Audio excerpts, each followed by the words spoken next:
안녕하십니까. 네. 자, 지난번에 계속 이어서 우리 임대차에서 부속물 매수 청구권 여기부터 보겠습니다. 그리고 오늘 이제 마지막 시간이잖아요. 네. 문제풀이 마지막. 이렇게 다 나가야 되니까 여태까지는 다 풀었어요. 하나도 안 빼고. 근데 좀 띄엄띄엄 할게요. 진도 맞춰야 되니까. 자, 169페이지 4번입니다.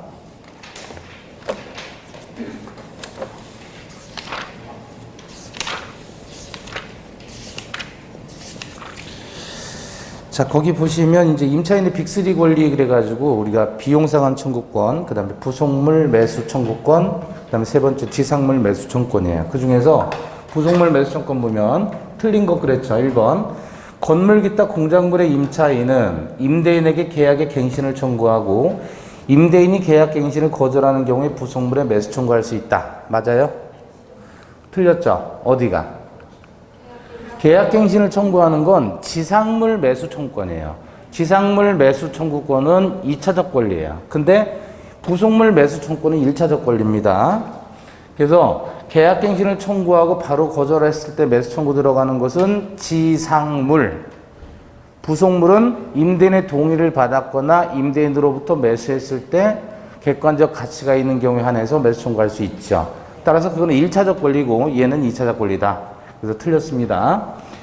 2번, 임대인의 동의를 얻어 부속시킨 물건이 건물의 구성 부분을 이루는 경우에 임차인은 부속물 매수 청구권을 행사할 수 없다. 맞아요? 자, 여기서 뭘 얘기하는 거냐면 포인트가 뭐냐면 요거예요. 구성 부분을 이루는 경우. 부속물은 매수 청구할 수 있는 부속물은 독립물이어야 돼요. 그리고 아까도 얘기했듯이 임차인 소유이어야 되고 그 다음에 임대인으로부터 매수했거나 임대인의 동의를 얻어서 설치했고 마지막으로 건물 자체에 객관적인 편익에 기여했을 때 한해서 매수 청구 대상이 되는 거예요. 근데 여기서는 지금 뭐라 그랬어요? 구성 부분이라 그랬잖아요. 그럼 구성 부분이라는 것은 독립물이 아니라는 거죠. 말 그대로 구성 부분은 그 물건과 일체가 되는 거예요. 얘는 부합되는 거란 말이에요. 따라서 구성 부분을 이룰 때에는 뭐 하는 거죠? 이때는 비용 상환 청구하는 거예요. 비용 상환 청구. 그래서 구성 부분을 이루는 경우니까 매수 청구권 행사할 수 없다. 자, 그 다음에 169페이지 4번 3번입니다. 적법한 전대일 때 전차인이 임대인의 동의를 얻어 부속시킨 경우 임대인에게 매수 청구할 수 있다. 적법한 전대차일 경우라면 전차인도 매수 청구권 행사할 수 있습니다. 맞고요. 4번 차임이 시가보다 파격적으로 저렴했다면 부속물 매수 청구를 포기하기로 하는 약정은 유효하다. 자, 매수 청구를 포기하는 것 자체는 임차인에게 불리하지요. 따라서 이 매수 청구권은 부속물이든 지상물이든 편면적 강행 규정이에요. 따라서 임차인에게 불리한 약정은 무효인데 그런데 부속물 매수 청구권을 포기한다, 마음대로 그냥 막연히 포기한다 그러면 그건 임차인에게 불리하지만 차임이 시가보다 어떻게 됐어요? 파격적으로 저렴했다 그랬죠? 대신 매수 청구 안 하기로 한다 그러면 이것은 임차인에게 불리하다고 볼 수 있는 사정이 아니다 이렇게 보는 거예요. 따라서 이 경우는 유효합니다. 그래서 편면적 강행 규정의 개념을 이해하시고 5번 임대차 계약이 임차인의 채무 불이행을 이유로 해지되는 경우에 매수 청구권 행사할 수 없죠. 요거는 지상물 매수 청구권하고도 같아요. 자, 다시 한번 볼게요. 170페이지 5번입니다. 매수 청구권에 관한 기술 중에 틀린 것. 1번. 매수 청구권이 인정되는 것은 건물 기타 공작물의 임차인에 한한다.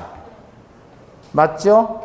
그럼 토지 임차인에게는 부속물 매수 청구권이 아니라 뭐예요? 지상물 매수 청구권이다. 그거 기억하시고 2번. 임차인 지위와 분리해서 부속물 매수 청구권만을 따로 양도할 수 있다. 안 되죠. 분리해서 따로 양도할 수는 없다. 임차인을 보호하고자 하는 취지니까. 3번. 부속물 매수 청구권이 생기는 것은 임대차가 종료한 때이다. 그쵸? 4번. 일시 사용을 위한 임대차에서 매수 청구권이 인정되지 않는다. 여기서는 뭐 부속물 자체를 부속물 자체가 문제될 수가 없죠. 5번. 임차인의 부속물 매수 청구권을 배제하는 특약은 원칙적으로 효력이 없다. 맞죠? 예. 강행 규정이니까. 6번입니다. 임차인 갑이 임대인 을에게 이번엔 뭐야? 지상물 매수 청구권을 행사한 경우에 지상물이에요. 이건 지상물, 부속물이 아니라. 자, 그러면 이 임차인은 토지 임차인이에요? 건물 임차인이에요? 토지 임차인이겠죠. 1번 갑의 매수 청구가 유효하려면 을의 승낙을 요한다. 아니죠. 승낙 필요 없습니다. 동의나 승낙이 필요한 건 부속물 매수 청구권의 경우에 그렇고 지상물 매수 청구는 갱신, 거절, 매수 2차적 권리라고 그랬죠. 2번 을의 동의 없이 신축한 건물이라도 갑은 매수 청구를 할 수 있다. 세 가지를 요하지 않는다 그랬죠. 지상물은 시작 허가, 등기, 분료, 동의도 분료, 가치도 분료. 따라서 동의 없어도 매수 청구할 수 있습니다. 3번 갑술 건물이 을이 임대한 토지와 제3자 소유의 토지 위에 걸쳐서 걸리게 됐어요. 걸치게 됐죠? 이때는 갑은 전체에 대해서 매수 청구할 수는 없고 어떻게 하죠? 임대인 토지상의 건물 부분이 구분 소유의 객체가 될 수 있는 경우에 한해서 매수 청구가 된다 그랬죠. 따라서 맞고 4번 임대차가 갑의 채무 불이행 때문에 기간 만료 전에 종료되었다면 매수 청구할 수 없다. 그래서 성실한 임차인만을 보호하니까 채무 불이행한 임차인은 매수 청구권 행사하지 못합니다. 5번 갑은 원칙적으로 매수 청구권의 행사에 앞서 임대차 계약의 갱신을 청구해야 된다. 그렇죠. 갱신 청구 거절했을 때 비로소 매수 청구하는 거죠. 7번입니다.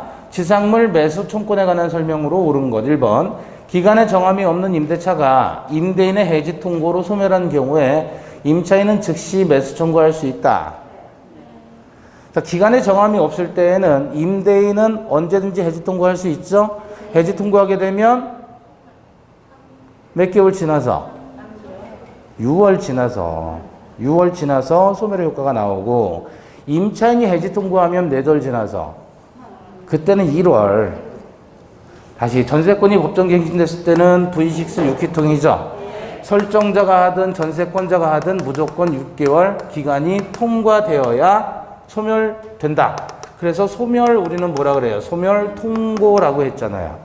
임대차는 임대인은 해지 통고하면 6월, 임차인은 1월이다. 동사는 5일 그래서 임대차는 6.15 그랬잖아요. 주택이나 상가 건물 임대차로 가게 되면 법정 갱신 되잖아요. 법정 갱신 됐을 때는 기간은 몇 년? 주택은 2년, 상가는 1년이죠. 자, 이렇게 다시 계약한 것을 간주하는데 다만 임차인만 해지 통고할 수 있다 그랬죠. 아무 때나. 임차인만 해지 통고하는데 이때는 몇 월 지나야? 이때는 3월 지나야. 왜 3월이냐면 기본적으로는 6월로 가야 되는데 그래서 임대차에서는 6월로 했어요. 그런데 임대인이 해지 통고했을 때는 6월 지나서 소멸하는데 임차인은 좀 보호해야 되지 않겠느냐 그래서 한 달만 준 거야. 그럼 이거는 임차인 보호고 이건 임대인 보호잖아요. 근데 주택임대차나 상가건물 임대차는 임차인 보호하는 법이죠. 그렇다고 너무 이쪽으로 가면 너무 치우치니까 그냥 싸우다가 반땅 친 거예요. 그래서 3월이 된 거예요. 아시겠죠? 예.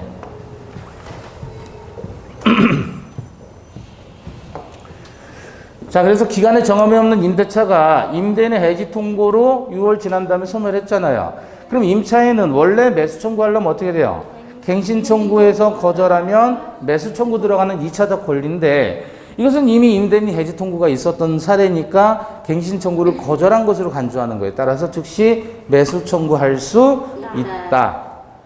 2번 지상물의 경제적 가치 유무나 임대인에 대한 효용 여부는 매수 청구권의 행사 요건이 아니죠. 3번 매수 청구권의 대상이 되는 지상물은 임대인의 동의를 얻어 신축한 것에 한한다. 그것도 아니죠. 동의도 분료. 그죠? 네.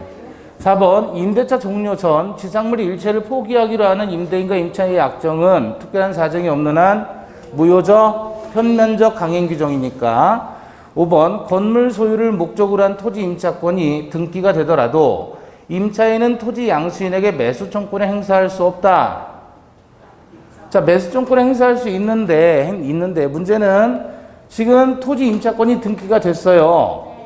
토지 임차권이 등기가 됐어요. 그러면 대항력이 발생하죠? 그러면 토지 양수인에 대해서도 매수 청구권 행사할 수 있습니다. 대항력이 있다면. 그럼 만약에 대항력이 없다면 그때는 양수인에게 안 되고 양도인에게 매수 청구권 행사하는 것이고. 자, 10번입니다. 을은 건물 소유 목적으로 값의 토지를 10년간 임차하기라는 계약을 갑과 체결한 뒤 건물을 신축해서 보존 등기를 했다. 이 경우 법률관계예요. 1번. 10년간 임차 기간이 만료하고 을이 계속 토지를 사용하는데도 갑이 상당한 기간 내에 이의를 제기하지 않으면 임대차 계약은 다시 10년간 연장된다. 이건 뭘 얘기하는 거죠? 법정갱신을 얘기하죠. 법정갱신 요건이 뭐였어요? 임대차에서는 기간이 만료됐는데 이의를 제기하지 않았다는 거예요. 그러면 다시 동일한 조건으로 기간은 정함이 없는 것으로 다시 계약 체결한 것으로 간주하잖아요. 그럼 이건 맞아요? 틀려요? 틀렸죠. 10년간 연장되는 게 아니라 기간에 정함이 없는 임대차가 되는 거죠. 무정한 기간. 2번. 을의 채무 불이행으로 인해 임대차가 종료된 후 보증금을 반환했는데도 건물이 철거되지 않았다면 을은 비록 건물을 점유하고 있지 않더라도 갑에게 부당이득 반환 의무를 진다. 맞아요? 건물에 대해서는 실제로 사용하지 않더라도 부당이득 반환해요? 지금 토지 임대차하고 건물 임대차하고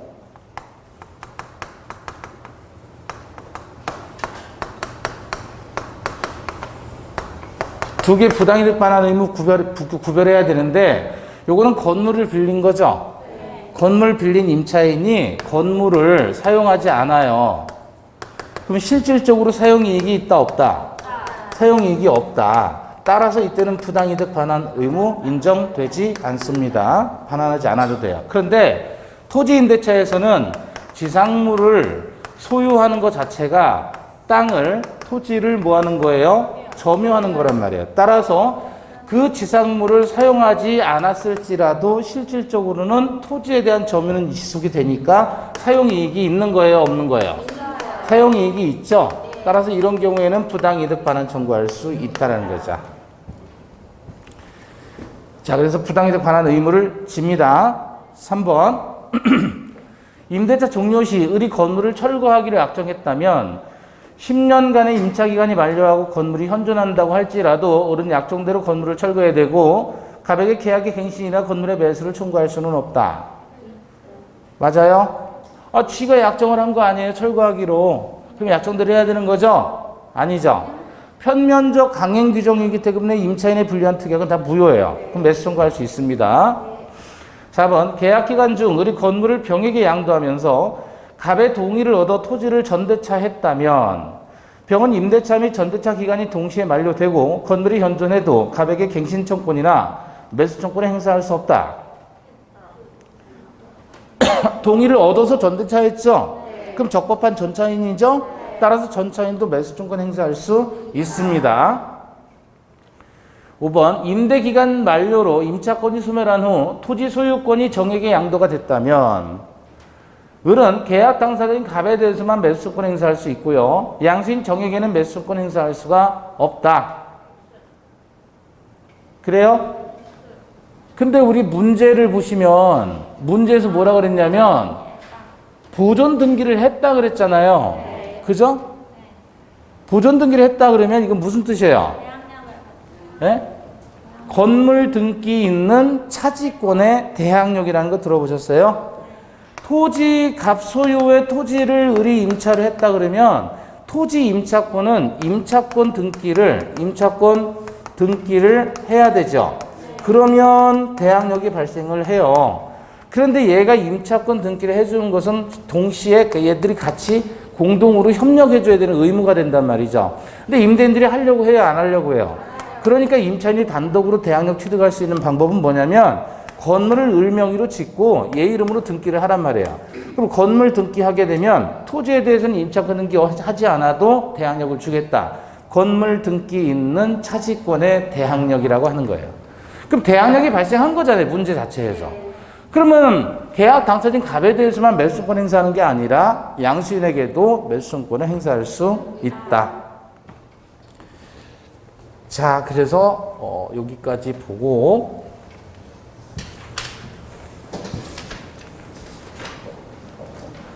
자, 임차권의 양도와 전대 문제를 보겠습니다.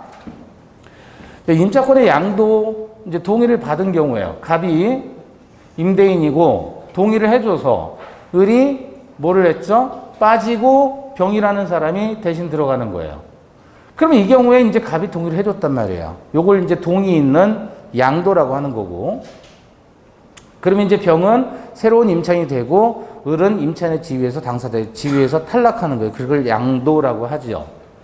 자, 동의 전대는 뭐냐면 갑이 임차인에 대해서 전대차를 동의해 준 거예요. 적법한 거죠. 그러면 전대인이 다시 전차인과 사이에 전대차 계약을 체결하죠.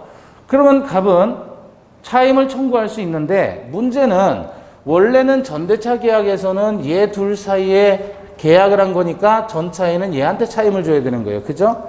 그런데 이 경우 갑을 보호하기 위해서 우리 민법은 임대인이 직접 전차인에 대해서 차임을 청구할 수 있도록 해줬습니다. 원래대로라면 얘는 얘한테 받으면 돼요. 그럼에도 불구하고 현실적으로 자기 건물을 점유하는 전차인은 임대인이 직접적으로 차임을 청구했을 때 이 전차인이 차임지급 의무를 부담을 하도록 한 거야. 임대인 보호하기 위해서. 이 경우에 전차인이 전대인에게 차임을 줘야 되는데 미리서 줘버렸단 말이에요. 얘한테. 그러면 임대인이 차임 청구에 대항할 수가 없어요. 그래서 만약에 얘가 먼저 얘한테 월세를 줬단 말이에요. 근데 임대인이 다시 얘한테 청구를 하게 되면 그때는 또 줘야 되는 거예요. 그래서 전차인이 전대인에 대한 차임 청구로 임대인이 차임 청구에 대항할 수가 없다. 차임 지급으로는 대항하지 못한다. 그 얘기입니다. 다만 우리 판례상 이건 전대차 계약상의 차임 지급 시기 전에 그렇고요. 전대차 계약상의 차임 지급 시기 이후에는 얘는 채무 불이행하면 안 되니까 차임 증거 가지고 임대인이 차임 청구에 대항할 수 있다. 그 다음에 임대인이 동의를 했다면 전차인의 권리가 확정되는 거예요. 따라서 갑과 을의 합의로 임대차 계약을 해지하거나 병의 권리를 소멸시키지 못한다. 그겁니다. 그래서 임대인과 임차인 사이 합의로서 전차인의 권리를 변경하거나 소멸시키지 못한다. 그래서 임대인이 동의를 해줬다면 전차인 권리가 확정되는 것이다. 물론 이제 동의가 있었던 경우라면 동의 있었던 양도나 전대의 경우에 이 임차인이나 전차인은 둘 다 매수청권 행사할 수 있습니다. 자, 그런데 무단전대는 뭐냐면 동의 없이 전대차한 거예요. 양도도 같은 법리예요. 자, 갑이 일과 임대차 계약을 체결했는데 전대차 계약에 대해서 동의를 하지 않았어요. 그러면 전대차 계약상의 전대인과 전차인 사이에 이 전대차 계약은 유효, 무효? 유효예요. 동의가 없어도 요 계약 자체는 유효하다. 그러면 임대인의 동의라는 건 전대차 계약상의 효력 발생 요건이다, 아니다? 효력 발생 요건이 아니다. 그럼 병에 대해서는 어쨌든 병과 갑의 관계에서는 갑이 동의를 해주지 않았기 때문에 병의 점유는 뭐가 되는 거죠? 불법 점유가 됩니다. 그럼 을은 전대인의 동의를 받아줄 의무가 있는 것이고, 그죠? 그런데 갑이 동의를 안 해줬다. 그러면 결국은 병은 어떻게 해요? 을에게 담보 책임을 물을 수 있다. 어떤 담보 책임이에요? 전부 타인의 권리의 임대. 임대차는 유상계약이기 때문에 매매에 관한 규정을 준용하잖아요. 그래서 매도인의 담보 책임 규정도 그대로 준용된다. 자, 이 경우 동의 없이 전대나 양도를 하게 되면 갑에게는 뭐가 생깁니까? 해지권이 발생하죠. 그 해지권이 발생해서 갑은 어쨌든 병을 상대로 해서 반환청구를 행사할 수 있는데 다만 이 해지권도 제한되는 경우가 있다 그랬죠.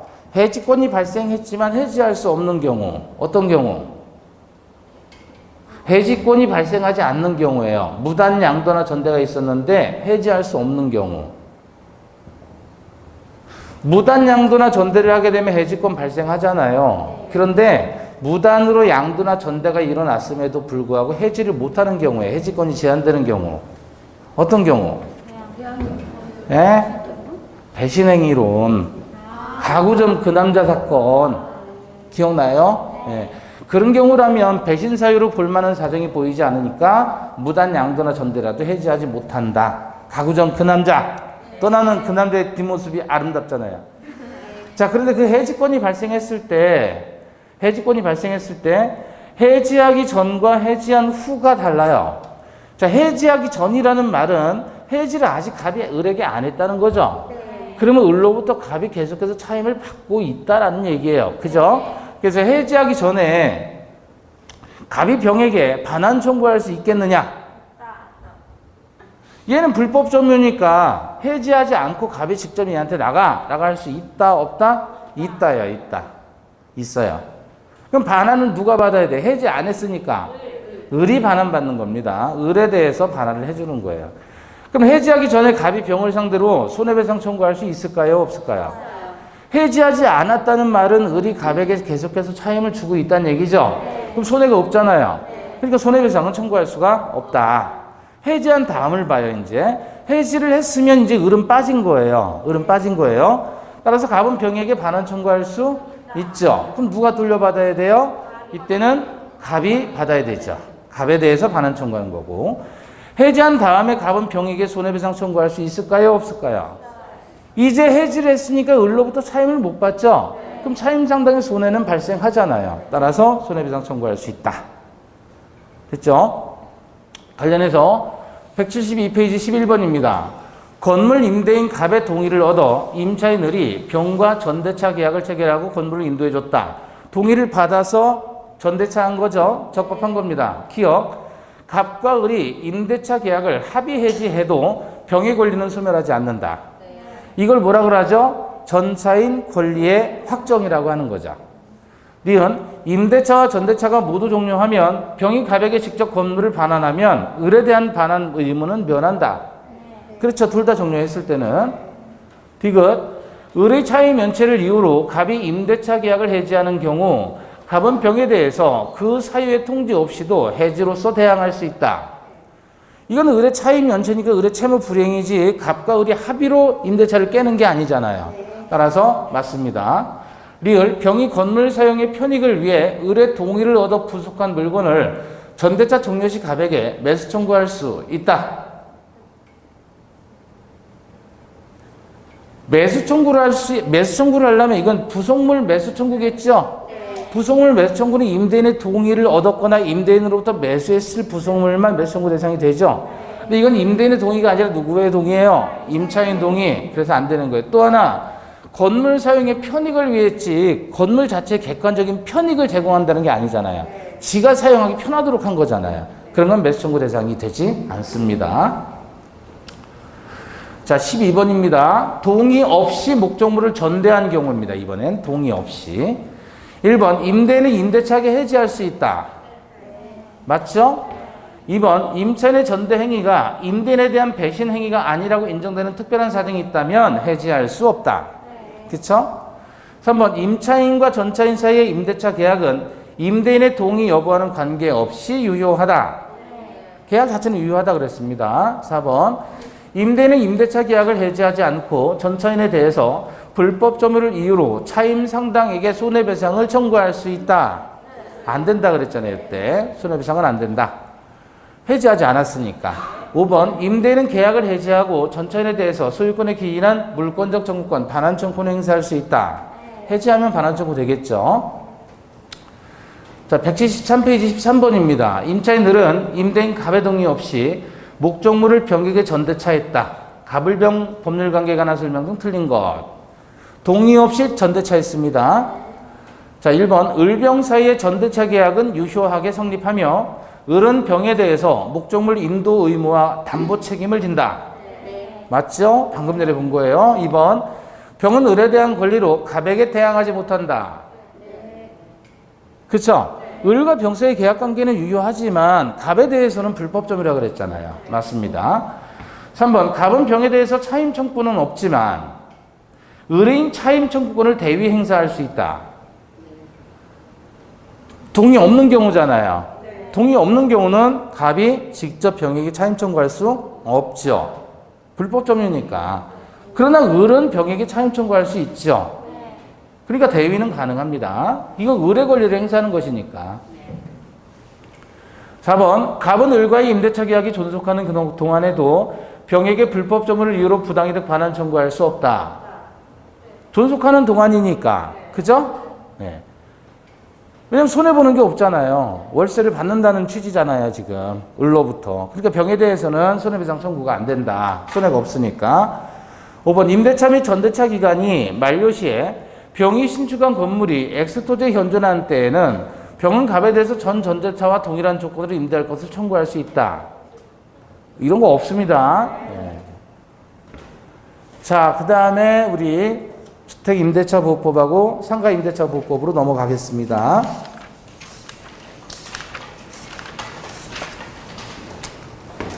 일단 이제 적용 범위부터 내용을 보겠습니다. 주택임대차 왼쪽이고 오른쪽은 상가건물 임대차. 주택임대차 적용 범위는 주거용 건물에 대한 임대차죠.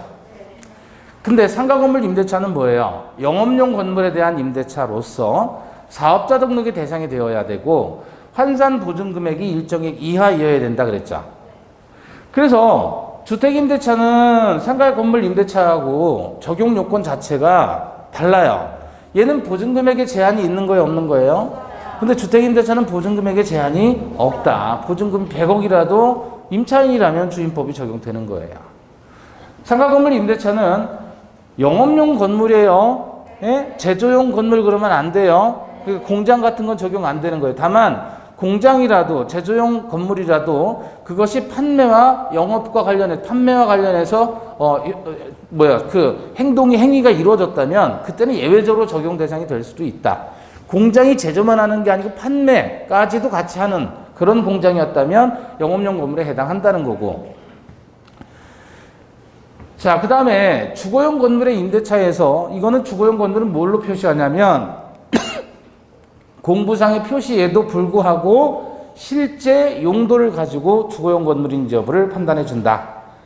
따라서 근린생활시설이에요. 그리고 단층 작업소로 나와 있는 공부상 표시이지만 실제로는 주거용으로 사용하고 있다면 그때는 주임법 적용 대상이 된다 그거죠. 근린생활시설이 뭐예요? 근린이 뭐예요? 우리 근린생활시설 줄여서 근생 그러잖아요. 근린이 뭐예요? 린이 뭐예요? 린. 이웃 린자. 상린강에서 한때 그 린자예요. 그 이웃과 가까워야 된단 말이에요. 생활에 가까워서 편의를 제공할 수 있는 시설을 근린생활시설이라고 하는 거예요. 물론 다 알고 계셨죠? 네, 다 알고 계셨을 거예요. 자, 그래서 실제 용도를 가지고 따져주는 것이고 미등기 무허가 건물도 실제 주거용으로 이용되고 있다면 이것도 적용되는 것이에요. 상인법 똑같죠? 미등기 전세 준용되는 거. 다만 법인에 대해서는 주택임대차보호법은 적용 대상이 아닙니다. 원칙은 아니지만 예외적으로 LHSH 이런 중소기업 같은 경우에는 예외적으로 적용이 된다. 상인법 똑같아요. 상인법은 법인 자체가 영업을 하는 주체잖아요. 그죠? 경제의 3주체가 어디예요? 경제 3주체. 경제활동의 3주체가 있잖아요. 3주체. 그걸 미시경제학이라고 하잖아요. 경제활동의 3주체가 누구예요? 기업, 가게, 정부를 경제 3주체. 그걸 미시경제학이라고 하고 거기에 다른 외국이 들어가면 거시경제라고 하잖아요. 아, 그런 거 있어요. 그러니까 얘는 경제 주체죠. 경제 주체. 그러니까 영업용 건물의 임대차에는 법인도 당연히 적용되는 거예요. 그죠? 네, 죄송해요. 제가 쓸데없는 얘기해서. 자, 환산보증금액은 이건 암기 대상 아니죠. 네, 서울과 광역지역. 근데 중개사법은 이것도 낼 수 있겠죠? 잡스럽잖아요, 중개사법. 왜냐면 낼 게 없어요, 중개사법은. 근데 민법은 낼 게 너무 많으니까 이런 건 취급도 안 해요. 그리고 번번이 개정되는 건 뭐 교수님들이 관심도 안 가져요. 네. 다만 이런 것들은 기억을 하셔야 돼요. 뭐냐면 환산보증금액이 서울지역에서 9억 이내일 때 상인법이 적용된다 그랬잖아요. 그럼 환산보증금액 계산하는 건 아시죠? 보증금 플러스 월세 곱하기 100이죠. 그러면 서울 지역인데 보증금액이 예를 들어서 보증금액이 1억에 월세가 5천만 원 나왔다. 그럼 환산 보증금액은 얼마야? 6억. 예? 5천만 원 곱하기 100이잖아요. 아니 5천만 원이 100개가 있어요. 10개 있으면 5억인데 100개 있으면 50억이에요. 51억이에요. 51억이나. 예? 월세 5천만 원. 너무한다고 생각 안 해요, 지금? 저는 쉽게 얘기한 건데. 그럼 이렇게 해요, 이렇게. 1억인데 보증금액이 500이에요. 그러면 이건 환산보증금액이 6억이잖아요. 근데 5천이라면 환산보증금은 51억이죠. 얘는 상인법 적용 대상이다, 아니다? 상인법 적용 대상이 아니잖아요. 그죠? 얘는 상인법 적용 대상이죠. 자, 문제는 얘들도 보호되는 게 있단 말이에요. 상인법이 적용되는 게 있어요. 그걸 이제 문제로 이해를 하셔야 된다. 그래서 넘어가더라도 대항력과 관련된 규정 적용되는 거예요. 대항력 인정돼요. 얘도 51억인데 갱신 요구권도 행사할 수 있고요. 그 다음에 권리금 회수 기회 보장해주고요. 차이 면제시 해지한다는 규정도 적용돼요. 예. 근데 여전히 얘네들한테 적용하면 안 되는 게 있어요. 그게 이제 포인트예요, 요게. 우선 변제, 최우선 변제, 요거 묶어요. 요거 묶고, 임차권 등기 명령에 따라서 임차권 등기가 되면 이거 다 인정되죠? 그러면 요거는 세 가지가 아니라 하나네요. 다 뭐와 관련된 거예요? 돈 받는 것과 관련된 거예요. 돈 받는 것과. 그런 건 인정 안 해주겠다는 거예요, 얘들은. 상인법 적용 대상이 아니니까. 이해되셨어요? 그 다음에 경매시 소멸된다는 규정, 요것도 적용되지 않는다. 기간에 관한 규정.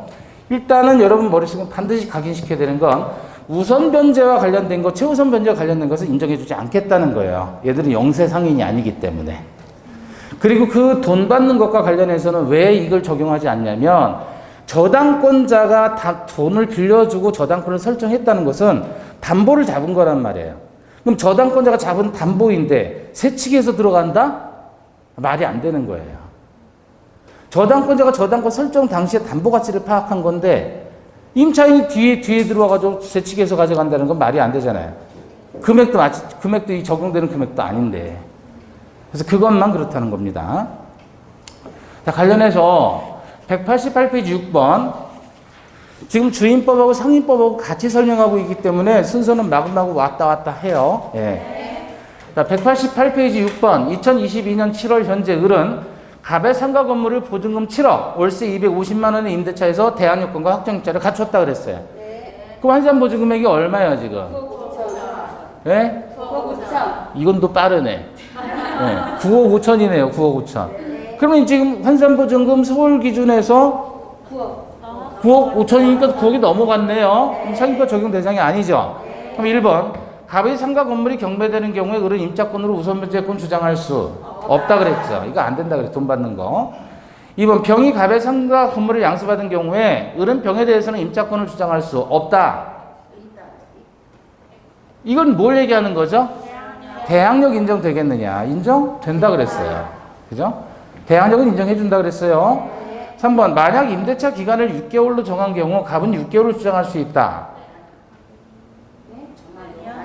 그래요? 맞아요. 기간에 관한 규정도 적용되지 않는다 그랬습니다. 기간에 관한 규정 적용되지 않으니까 6개월 적었다면 그냥 6개월 주장할 수 있는 거예요. 근데 상인법이 적용돼 버리면 어떻게 돼요? 네? 상인법이 적용되면 무조건 1년이에요. 1년. 근데 얘는 6개월 하면 6개월 가는 거예요. 뭐 때문에 그래요? 이것도 돈 때문에 그런 거예요. 사실 따지고 보면. 그럼 4번. 을은 임대차 기간 만료되기 6개월 전부터 1개월 전까지 최초 임대차 기간을 포함한 전체 기간이 10년이 초과하지 않는 범위 내에서 갱신 요구할 수 있다. 갱신 요건 인정된다 그랬죠?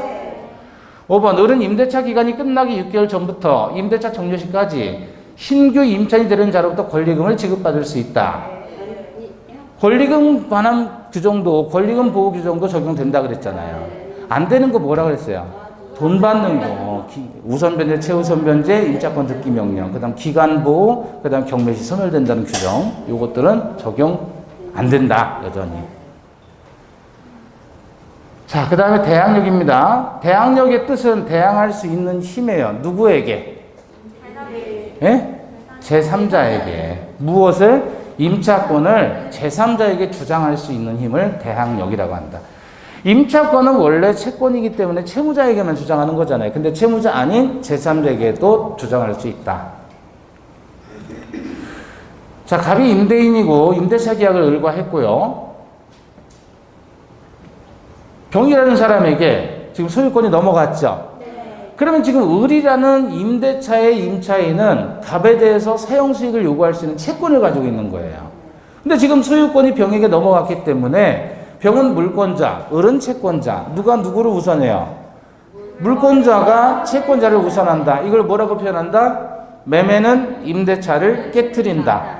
그래서 채권은 대항력이 없다는 얘기예요. 그래서 이 을에게 물권자이고 얘는 채권자이기 때문에 당연히 채권자는 대항할 수가 없는 거예요. 그거를 대항할 수 있도록 해주겠다라는 뜻의 힘이 바로 대항력이다. 그럼 대항력을 취득하기 위한 요건은 뭔데요? 주택의 인도와 주민 등록이다 그거죠. 상가건물 임대차는 상가건물의 인도와 뭐죠? 사업자 등록.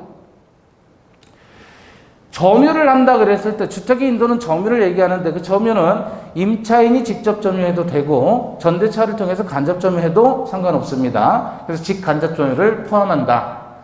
자, 갑이 임대인이고 을이 임차인이에요. 전대차에서 병이 전차인이에요. 그럼 임차인은 등록하지 않았어요. 그리고 전차인이 등록을 했어요. 그러면 이때는 대항력이 발생합니까? 안 합니까? 대항력 발생해요? 누구의 대항력이 발생해요? 을의 대항력이 발생한다 그랬잖아요. 주민등록이나 사업자 등록은 실제로 살고 있는 사람이 해야 되는 것이에요. 그죠? 그러면 얘가 임차인이지만 얘는 지금 현재 점유해야 점유 안 해요? 전차인이 직접적으로 점유하죠? 얘는 점유한다고 해줘요. 네, 어떤 점유? 그렇죠. 간접 점유를 포함한다 그랬잖아요. 직간접 점유를 포함한다는 뜻이에요. 자, 임차인이 주민등록을 했고 전차인도 주민등록을 했다. 그러면 을의 대항력이 그대로 유지되는 거예요. 얘가 주택 인도 점유하고 주민등록했잖아요. 이에 대항력 발생했죠. 근데 전대차 계약을 했어요. 그럼 누구의 주민등록이 있어야 된다? 병의 주민등록이 있어야 된다. 그러면 을의 대항력이 여기서 발생한 것이 그대로 유지되는 거예요. 여기는 주민등록하지 않았으니까 얘는 대항력이 없는 상태였어요. 전대차에서 얘가 주민등록하면 얘의 대항력이 발생하는 것이고 이건 이미 있었던 것이 유지되는 것이고 이해되셨어요? 자, 즉 간접 점유를 포함한다 그랬을 때 을의 점유가 바로 간접 점유에 해당한다. 결국 등기부상 소유자하고 같이 보세요. 지금 등기부상 소유자는 갑입니다. 그거는 변함이 없어요. 갑이 소유자이니까. 그죠? 주민등록자가 누구예요? 을이었다. 저 위로 갔을 때. 그러니까 갑과 을만 있을 때 이게 병이 없고 그랬을 때 주민등록자는 을이에요. 그러면 을이라는 사람의 정체는 뭐냐 이거죠. 누구예요 얘는? 그녀가 될 수도 있죠. 갑이 소유자인데 그녀에게 거기서 살아. 그럴 수 있잖아요. 그 을녀에게 애까지 있어요. 애까지. 갑은 물론 유부남이에요. 근데 애가 있으니까 얘는 학교는 보내야 될 거 아니에요. 그쵸? 그러니까 주민등록을 해야 된단 말이에요. 그래야 학교를 보내지. 예? 누구셔 그러면 누구라 그래 이 사람은? 그녀. 또는 유령일 수도 있나요? 주민등록만 돼 있지 이 사람은 없는 사람이에요. 어떤 사람이라 그래요 그런 사람? 실제 안 사는데 주민등록 돼 있는 사람 뭐라 그래요 그런 사람을? 예?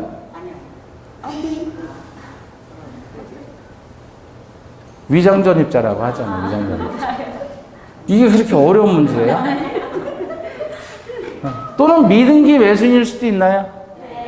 그쵸? 그러니까 이런 경우가 등기부상 소유자하고 실제 사는 사람이 달라지는 경우에 이 사람의 정체가 100% 임차인이라는 보장은 없다는 거죠. 그래서 주민등록이 대항요건이고 사업자 등록이 대항요건인데 이건 서류상 그런 것이고 그래서 니들이 살아라. 그러면 가서 물어보겠다 이거예요. 똑똑 두드리고 너 누구요? 그러는 거예요. 저 임차인입니다. 그럼 확인서 하나 써주세요. 그래서 은행 직원들이 조사 나가고 그럴 때도 다 확인서를 받는 거예요. 그래서 이해되셨어요? 네. 그래서 주민등록이나 사업자 등록만 가지고 대항력을 인정해 주는 게 아니라 실제 살고 있어야 된다. 그래서 말을 해줘야 된다. 그게 공시 방법으로 쓰이고 있는 겁니다. 등기 대용이에요. 그래서 점유를 하라는 얘기입니다. 요것 때문에. 자, 주민등록은 공시 방법이에요. 일종의 등기 대용입니다. 그럼 누구의 주민등록이 필요하냐? 가정만의 주민등록도 유효해요. 임차인 본인이 빠져도 상관없어요. 그럼 어떻게 해야 돼요? 자, 다가구형 단독주택은 말 그대로 소유자가 한 사람 나오는 일반 건물이에요. 근데 다세대 연립 아파트와 같은 경우는 집합 건물에 해당하는 거죠. 소유자가 여러 사람인 거예요. 구분 등기가 되어 있는 건. 두 개 나눠가지고 단독주택은 집원만 일치하면 됩니다. 근데 다세대 연립 아파트와 같은 경우는 집원 플러스 동호수까지 다 일치해야 된다. 관련해서 요게 담장이 있고요. 담장 내에 지금 3필지가 있어요. 그런데 1필지 이상의 건물이 있는데 임차인은 1필지 이상의 건물에 입주를 했는데 주민등록 신고, 전입신고를 하는데 2번지로 한 거예요. 2번지로. 1번지가 아니라 2번지로. 근데 어디에 해야 돼요? 1번지에 해야 되는데 2번지로 잘못했다. 하나의 담장인데 담장 내에 3필지로 나눠져 있는데 그 필지가 잘못된 거잖아요. 근데 단독주택은 뭐만 일치하면 된다 그랬어요? 집원은 일치해야 된다. 근데 얘는 집원도 일치하지 않았으니까 대항력 인정 안 된다. 그 다음에 다세대 연립 아파트예요. 이거 다 집합 건물에 해당하는 거죠. 이거는 집원 플러스 동후수까지 일치해야 된다. 그래서 A동인데 등기부상은 뭘로 돼 있어요? 가동으로 돼 있는 거예요. 가동. 등기부상 가동. 그런데 건물 외벽에는 A동으로 표시한 거예요. 그러면 이 A동으로 전입을 신고했다. 건물 뒤에 이렇게 보고 벽 보고 주소 기억 못하니까 예? 벽 보고 이렇게 쓴 거예요. 계약서에다가. 예? 그래서 그걸로 전입신고를 했다면 대항력 인정 안 됩니다. 그래서 가동을 A동이라고 하는 것도 안 돼요. 집합 건물은 까다로워요. 아시겠죠? 심지어 실무에서 보면요. 강제 집행 들어갔는데 101호 가야 될 걸. 그러니까 그 등기상으로는 이게 이쪽이 101호예요. 근데 현황상 이쪽을 101호로 넣은 거예요. 101호가 다 바뀌어버렸어요. 네? 그래서 101호로 가야 되는데, 1로 가야 되는데, 이쪽으로 강제 집행 들어가는 경우도 있어요. 그런 경우도 있어요. 별의별 경우 다 있어요. 그래서 항상 부동산 계약서 쓸 때도 서류 떼어가지고 등기에 나온 대로 쓰는 거지, 주소 불러봐야 해서 쓰는 건 아니에요. 그러니까 다 기본인 거예요. 모든 건 다 서류 위주로 가야 되는 거예요. 서류에 맞춰가지고. 자, 이상한 임대인 사건. 이게 어떤 거죠?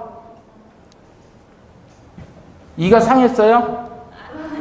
임대인이 세입자 몰래 전출 신고하고 다시 재전시킨 거예요.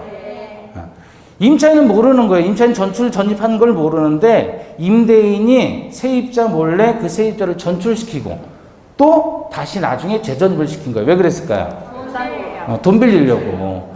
은행에서 대출을 받으려면 방 개수만큼 최우선 변제금을 빼준단 말이에요. 방이 있으면. 왜? 그 방 하나에도, 예를 들어, 방이 3개짜리 아파트란 말이에요. 그러면 주인이 살아요. 방 하나는. 아이도 있대요. 아이 하나. 그러면 3인 가구잖아요. 나머지 요 사람을 요걸 가지고 최우선 변제를 주장하기 위해서 어떻게 해요? 임차인 하나 집어 넣는 거예요. 그래서 여기서 예를 들어 대출이 나온다. 그랬을 때 1억 원이 대출이 나온다라고 가정을 하면 담보대출 했을 때, 예? 여기서 1억 원이 나온다라고 가정한 방이 없을 때, 근데 방이 있잖아요? 그럼 방 하나, 방 둘 이렇게 빼요. 2개는. 그럼 여기 최우선 변제, 여기 최우선 변제 빼주는 거예요. 그러면 서울 지역 같은 경우에 최우선 변제금 얼마예요? 예? 관심 없어요? 하여튼 그 최우선 변제금 2개를 빼주는 거예요. 그러면 그 2개 빼가지고 나머지, 이거 빼가지고 나머지를 빌려준단 말이에요. 이런 짓을 하니까. 그래서 방이 있으면 뺀다. 주택에서는. 그 얘기를 왜 하냐면 이 임대인은 그걸 알고서 대출을 더 많이 끌리기 위해서 전 임차인을 없애버린 거예요. 그리고 확인서를 갖다 주면서 임차인은 없다. 라고 해서 왕창 대출 끌은 다음에 그 다음에 임차인을 집어넣은 거죠.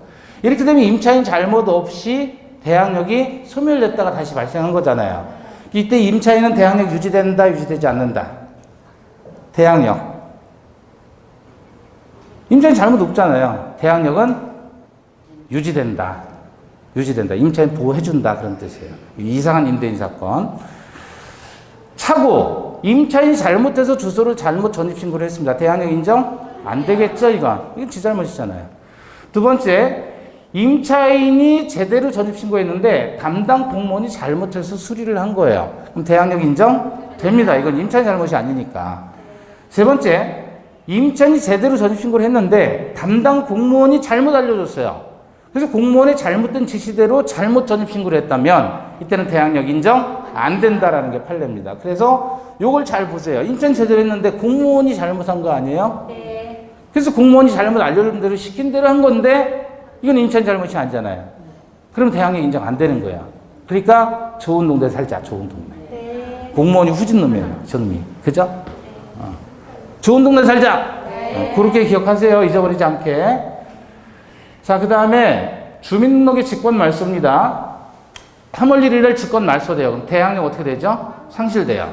그러다가 5월 1일 날 재등록이 됩니다. 그럼 대항력은 소급해서 유지가 돼요.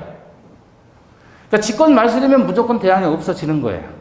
근데 이때 재등록이 됐으면 3월 1일자로 소급해서 대항력이 다시 발생한다. 근데 문제는 중간에 4월 1일에 저당권 등기가 돼 있다. 그럼 저당권자의 관계에서는 누가 우선하겠느냐?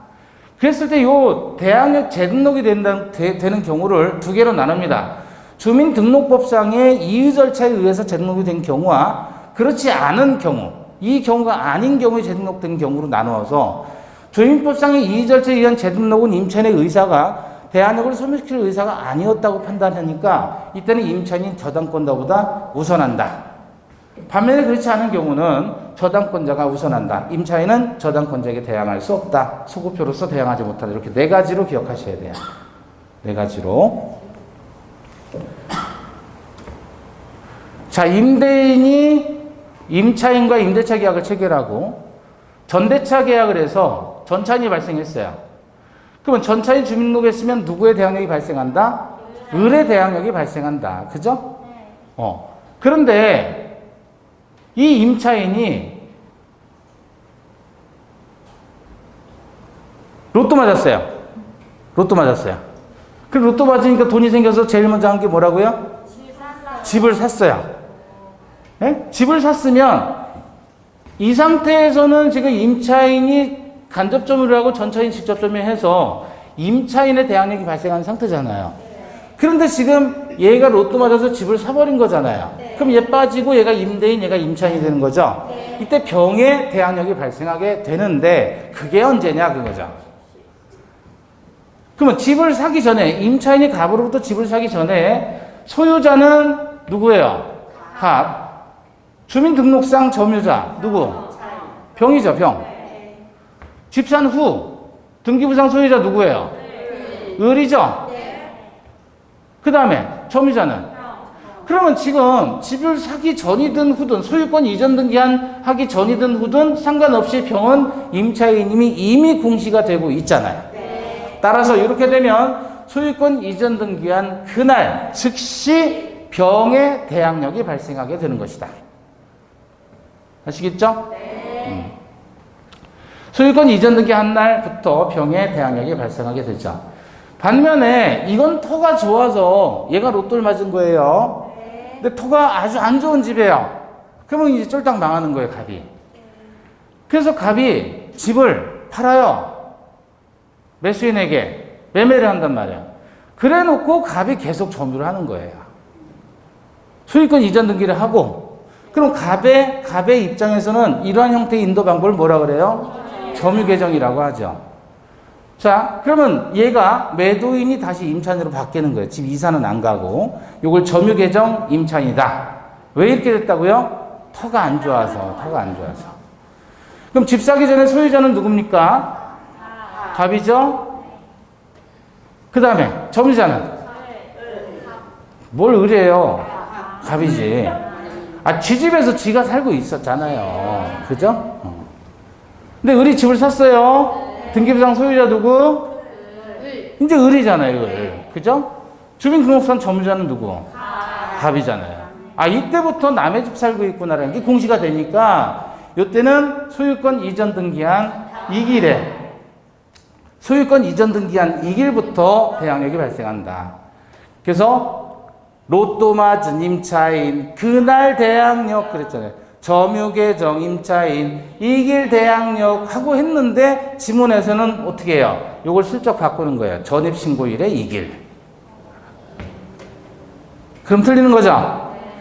이 길인데 무슨 이 길? 소유권 이전 등기한 날의 이 길이지 전입신고일의 이 길이 아니죠.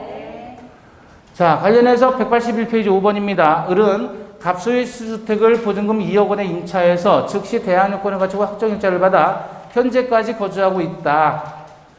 1번, 을이 갑소유 주택을 양수한 경우 특별한 사정이 없는 한 을의 보증금 반환 채권은 소멸한다. 맞아요? 네. 세입자가 집을 샀다는 얘기잖아요, 지금. 그죠? 그럼 혼동되는 거 아니에요? 임차권과 소유권이 혼동된 거 아니에요? 집을 샀으니까. 네. 2번, 전대인이 분양을 받아서 소유권을 취득한 경우 전대인이 분양을 받아 소유권을 취득했대요. 전대인이 돈 어디서 나서? 로또 맞아서. 전차인은 전대인 명의 소유권 이전 등을 격려한 다음 날 대항력을 취득한다가 아니라 즉시 취득한다. 이게 로또 맞은 거잖아요. 그거를 이렇게 표현하는 거예요. 전대인이 분양을 받아 소유권을 취득했다. 3번, 임대차 존속기간이 종료한 후에 갑의 X주택을 병에게 양도하면 을이 임차보증금 반환받을 때까지 임대차 관계는 존속되는 것으로 본다. 그죠? 4번, 을이 X주택에 대한 대항력을 갖추기 전후에 각각 병과 정의 저당권이 설정되었고 정의 저당권 실행으로 주택이 무에게 매각이 됐을 때 을은 무에게 보증금 반환을 청구할 수 없다. 자, 봐봐요. 대항력을 갖추기 전후에 각각 을이 대항력을 갖추기 전에 병의 저당권, 그 다음에 후에 정의 저당권이 있었다. 이 순서잖아요. 그럼 누가 경매를 신청하든지 간에 말소기준 권리는 얘지요. 무조건 소멸하는 거예요. 그럼 얘는 임차인은 어떻게 해요? 배당을 받아야 돼요. 배당. 법원에서. 존속을 주장할 수 없어요. 말소기준 권리보다 후순위니까. 결국은 경매됐을 때 소멸하느냐 아니면 존속하느냐라는 것은 뭐가 기준이 되는 거예요? 대항력을 기준으로 하는 거예요. 확정일자는 뭔데요? 요 일자를 기준으로 돈 받는 배당 순서가 적용되는 거예요. 배당 순서. 그걸 우선 변제권이라고 하는 거고. 결국 대항력이라는 건 뭐냐면 아까 우리 임차권을, 채권인 임차권을 제3자에게 주장할 수 있는 힘이라고 그랬잖아요. 거기서 말하는 제3자가 누구예요? 경락인에게 주장할 수 있는 힘을 대항력이라고 하는 거예요. 이해되시죠? 그러니까 이 전후에 각각 저당권이 있었다라고 했으니까 이런 임차인을 저당권 사이에 끼인 임차인 또는 중간 임차인이라고 하는데 경매되면 얘는 무조건 소멸하는 거예요. 경락인에게 내 돈 주세요라고 요구할 수 없어요. 만약에 저당권이 이렇게 있는데 그 저당권보다 먼저 대항력권을 갖춘 임차인이다. 그러면 얘는 경락인에게 인수되는 거예요. 임차권이 인수되니까 경락인이 얘한테 보증금 물어줘야 되는 거예요.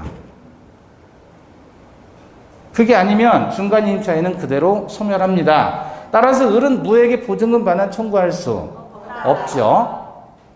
자의 경우에 병의 저당권이 경매 개시 결정 전에 소멸했다면 이게 소멸했대요. 병이 저당권이 경매 개시 결정 전에 이미 소멸해버린 거예요. 그럼 말소 기준이 어디로 내려가요? 정으로 가죠. 그럼 얘는 이 경우가 되는 거죠. 그죠? 따라 을은 무에게 임차권의 효력을 주장할 수 있다. 자, 대항력의 효과는 잠시 쉬었다가 보도록 하겠습니다.